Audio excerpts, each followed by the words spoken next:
ఇంకొక ఎక్కువ డిస్కషన్ జరుగుతుంది సార్. మన టీజర్లు వచ్చిన తర్వాత, ట్రైలర్ మొన్న రిలీజ్ అయిన టీజర్ వచ్చిన తర్వాత, తెలుగు నేటివిటీ మిస్ అయిందా ఏంటి? ఆస్ట్రేలియా వరకు ఎందుకు వెళ్ళారు? లేకపోతే ఫారిన్ ఎందుకు వెళ్ళారు? మనకి ఇక్కడ ఇండియాలో దొరకలేదా? మన సోల్ మిస్ అవుతుందేమో అని డౌట్లు చాలామంది ఎక్స్ప్రెస్ చేస్తున్నారు. ఆ డౌట్లకి సమాధానం ఏంటి? అసలు ఎందుకు వెళ్ళాల్సి వచ్చింది? దానికి కారణం ఏంటి అని అడిగితే 1% కూడా తెలుగు వాళ్ళ తెలుగుతనం, తెలుగు సోల్ అనేది మిస్ కాదు. 100% ఆ సినిమా పనిచేసిన ఒక టెక్నీషియన్గా నేను ఇస్తున్న హామీ. ఓకే. ఇంకొకటి ఏంటి అంటే, ఎందుకు న్యూజిలాండ్ వెళ్ళాల్సి వచ్చిందంటే ఇక్కడ 2 విషయాలు. ఈ కథని చాలా కాలం పాటు ఈ కథ 12వ శతాబ్దంలో 13వ శతాబ్దంలో మధ్య జరిగింది అనుకునేవాళ్ళు. అంటే దూర్జట శ్రీకాళహస్తి మహత్యం 16వ శతాబ్దంలో రాశాడు కాబట్టి దాని ముందు జరిగింది అనుకున్నారు. బసవ పురాణం వచ్చి 11-12 శతాబ్దాల మధ్య తెలంగాణ ప్రాంతానికి చెందిన పాల్కూరి సోమనాథుడు రాశారు. ఓకే.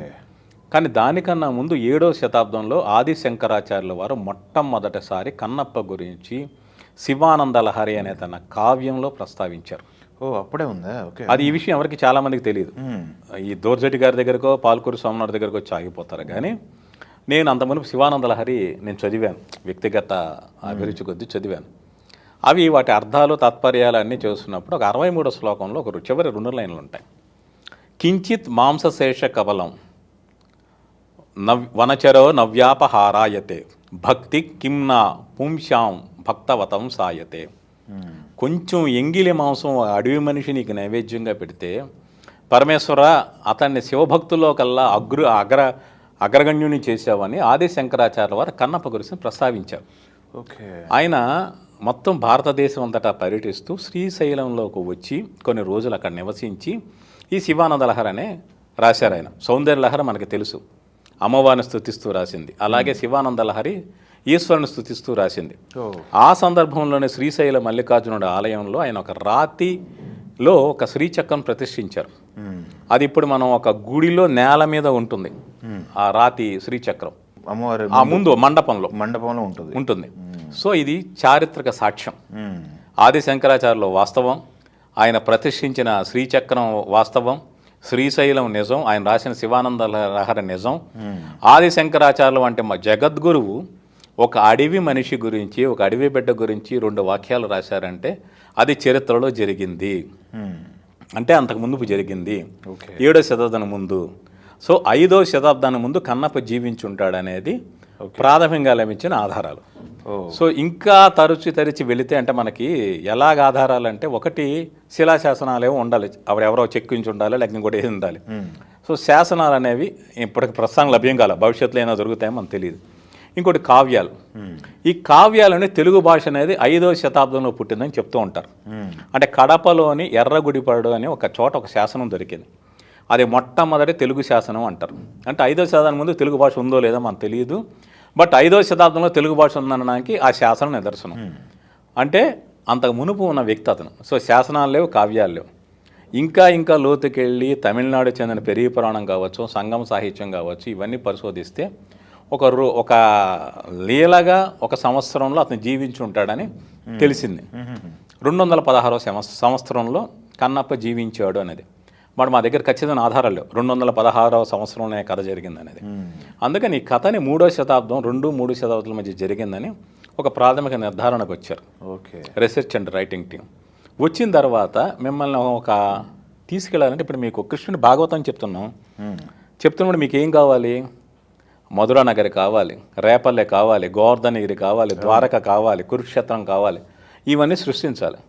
సో అలాగో 2వ శతాబ్దంలో ఈ కథ జరిగింది ఎక్కడ? ఒక అడవిలో.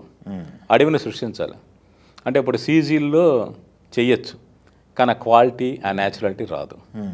ఇప్పుడు మనకున్న అడవుల్లో ఏంటి అంటే అంత ప్రకృతి కలుషితం అయిపోయింది. చాలామంది ఏదో మాట్లాడుతూ ఉంటారు, నల్లమల్ల అడవుల్లో చేయొచ్చు కదా, న్యూజిలాండ్ అడవులోకి ఎందుకు వెళ్ళారని. ఇక్కడ ఫస్ట్ చెప్పదలుచుకుంది ఏంటంటే, మీరు ఒక విజువల్గా చూసినప్పుడు ముందు మిమ్మల్ని బ్యాక్డ్రాప్ మిమ్మల్ని ఆ కాలానికి తీసుకెళ్ళాలి. అందువల్ల ఆ ప్రకృతి సౌందర్యం చూపించడం కోసం, న్యాచురల్ బ్యూటీ కోసం న్యూజిలాండ్ వెళ్ళారు. ఓకే. ఇది మొదటి కారణం. ఓకే. రెండో కారణం షూటింగ్ కంఫర్ట్. ఇప్పుడు ఏ సినిమా అయినా కూడా షూటింగ్ కంఫర్ట్ కోసం లొకేషన్స్ని బ్యాక్డ్రాప్ని ఎంచుకుంటారు. ఇప్పుడు మన క్లాసిక్ సినిమా భక్త కన్నప్ప సినిమా ఉంది, కృష్ణరాజు గారు నటించింది. ఆ సినిమా ఎక్కడ షూట్ చేశారు? నల్లమల్ల అడవుల్లో షూట్ చేయాలి.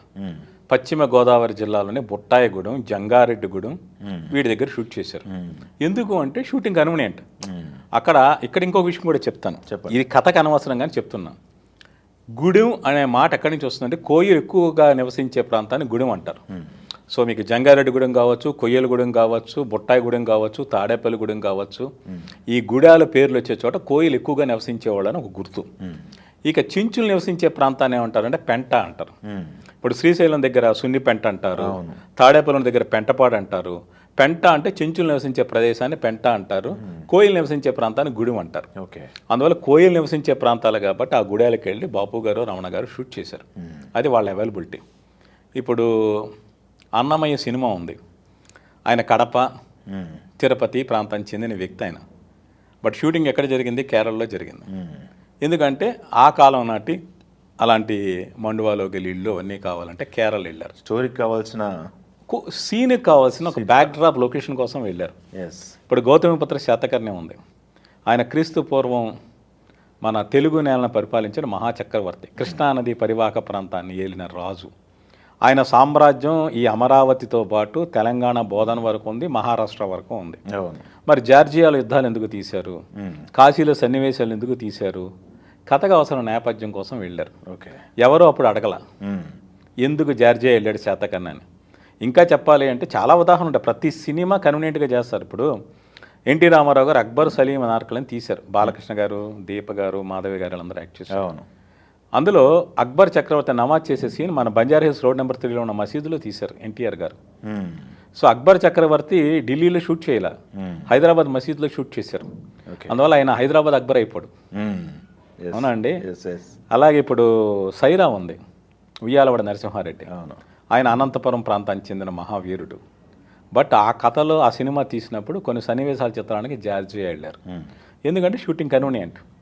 ఇప్పుడు రీసెంట్గా నాటు నాటు పాట ఉంది, ఆస్కార్ అవార్డు వరకు వెళ్ళింది. అవును. ఆ సాంగ్ తీసింది ఎక్కడ? Ukraine palace, president palace. ఇప్పుడు జెలెన్స్కీ ప్రెసిడెంట్ ప్యాలెస్ ముందు తీశారు. ఇప్పుడు కథలోనే సరే ఆ విషయాలు వేరే, హిస్టారికల్ ఫిక్షన్. అల్లూరి సీతారామరాజు కొమరం భీము కలిస్తే ఏంటని. సో కలిసిన వాళ్ళు ఉక్రెయిన్ ఎప్పుడు వెళ్ళారు, ప్రెసిడెంట్ జెలెన్స్కీ ప్యాలెస్ ముందు ఎప్పుడు డ్యాన్స్ చేశారు అంటే దానికి లాజిక్ ఉండదు, చారిత్రక ఆధారాలు ఉండవు. అదే దానికి ఎవ్వరికి ఏ సినిమా అంటే నేను ఆ సినిమాలో తప్పు పట్టమన్నా తప్పని నేను మాట్లాడట్లా. ఒక సినిమా మనిషిగా షూటింగ్ పర్పస్, షూటింగ్ న్యూజిలాండ్లో అత్యధిక పదం. ఇప్పుడు ఏదైతే అడవులో ఉన్నాయో అవన్నీ చేశారు, మిగిలినంతా రామోజీ ఫిల్మ్ సిటీలో షూట్ చేశారు. సో ఇది ఓన్లీ షూటింగ్ కన్వీనియంట్. అంటే అక్షయ్ కుమార్ ఎపిసోడ్ ఎక్కడ సార్? అది అక్షయ్ కుమార్ ఆయన ఉండేది కైలాసమే. సో అవన్నీ సెట్లు, సీజీ వర్క్లోనే ఉంటాయి. ప్రభాస్ గారిది కొంత అక్కడ ఉంటుంది, ఇక్కడ ఉంటుంది.